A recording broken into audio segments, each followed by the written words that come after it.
Hello friends, welcome back to my channel. അപ്പോൾ ഇന്ന് ഞാൻ പറയാൻ പോകുന്നത് SSCയിലേക്ക് വന്നിരിക്കുന്ന പുതിയ വേക്കൻസികളാണ്. പബ്ലിഷ്ഡ് ഓൺ വെബ്സൈറ്റിൽ പബ്ലിഷ് ചെയ്തിരിക്കുന്നത് SSC.gov.in പബ്ലിഷ് ചെയ്തിരിക്കുകയാണ്. ഇത് 1/12/2025 പബ്ലിഷ് ആയിരിക്കുന്നത്. Date of submission of online application 1/12/2025 to 31/12/2025. Last date of time of recovering online application പറയുന്നത് 31/12/2025. Last date of time of making online fee payment പറയുന്നത് 1/1/2026. Date of withdrawal of online application from the correction including online payment. കറക്ഷനോടുകൂടി online payment ചെയ്യാൻ പറ്റുന്നത് 8/1/2028 10/1/2026 ഇടയ്ക്കാണ്. Details അവിടെ കൊടുത്തിരിക്കുന്നത്.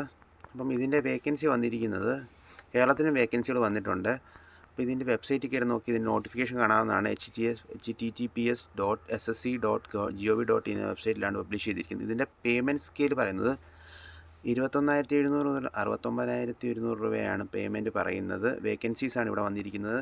BSF, CISF, CRPF, SSB, ITBP, AR, SSFയിലേക്കാണ് വേക്കൻസികൾ വന്നിരിക്കുന്നത്. ഇതിൻ്റെ category wise male and female കാൻഡിഡേറ്റ്സിൻ്റെ ലിസ്റ്റാണ് ഇവിടെ കൊടുത്തിരിക്കുന്നത്. SC/ST candidate, OBC candidate, EWS, UR candidate എന്തുമാത്രം വേക്കൻസികളാണ് വന്നിരിക്കുന്നത് എന്നുള്ള ലിസ്റ്റാണ് ഇവിടെ കൊടുത്തിരിക്കുന്നത്. ടോട്ടൽ വേക്കൻസികൾ ഇവിടെ കൊടുത്തിട്ടുണ്ട്.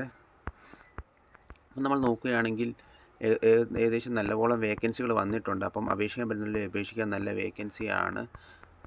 പിന്നെ ഇതിൻ്റെ നാഷണാലിറ്റി ഇന്ത്യൻ ആയിരിക്കണം എന്ന് പറഞ്ഞിട്ടുണ്ട് പ്രത്യേകിച്ച്. അപ്പം ഏജ് ലിമിറ്റ് പറയുന്നത് 23 വയസ്സ് വരെയാണ്. 18 to 23 വയസ്സ് അത് ബിറ്റ്വീൻ പറയുന്നുണ്ട്. 1/1/2026 2/1/2003 ഇടയ്ക്കുള്ളവർക്കാണ്. SC/ST കാൻഡിഡേറ്റിന് 5 വർഷത്തെ ഇളവ്, OBC കാൻഡിഡേറ്റിന് 3 വർഷത്തെ ഇളവ്, എക്സ് സർവീസിന് 3 years of after declaration of the military services regarding from the actual age on the date of the ranking എന്നും പറഞ്ഞിട്ടുണ്ട്. അപ്പം ഇളവുകളും നൽകിയിട്ടുണ്ട്. അപ്പം അത് നോക്കിയിട്ട് കെയർഫുള്ളായിട്ട് അപേക്ഷിക്കാൻ പറ്റുന്നതിൽ അപേക്ഷിക്കുക. നല്ല വേക്കൻസിയാണ്. നല്ല സാലറി പാക്കേജാണ്. സെൻട്രൽ ഗവൺമെൻറ് ജോലിയാണ്. SSC മുഖേനയാണ് ഇത് അപേക്ഷിക്കാൻ പറ്റുന്നത്. ഇതിൻ്റെ ഡീറ്റെയിൽസും വരുന്നത് SSCയിലൂടെ തന്നെ ആയിരിക്കും. ഇതിൻ്റെ അഡ്മിറ്റ് കാർഡും എല്ലാം SSCയിലൂടെ തന്നെയാണ് വരുന്നത്. നിങ്ങൾ നോക്കിയിട്ട് അപേക്ഷിക്കാൻ പറ്റുന്നതിൽ അപേക്ഷിക്കുക. എഡ്യൂക്കേഷൻ ക്വാളിഫിക്കേഷൻ 10th 12th പറഞ്ഞിരിക്കുന്നത്. അപ്പം എല്ലാവരും അപേക്ഷിക്കുക.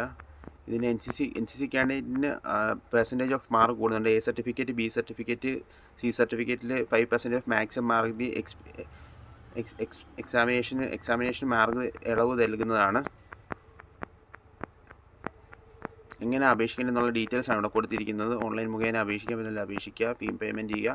Thank you for watching my video. Please like and subscribe my channel.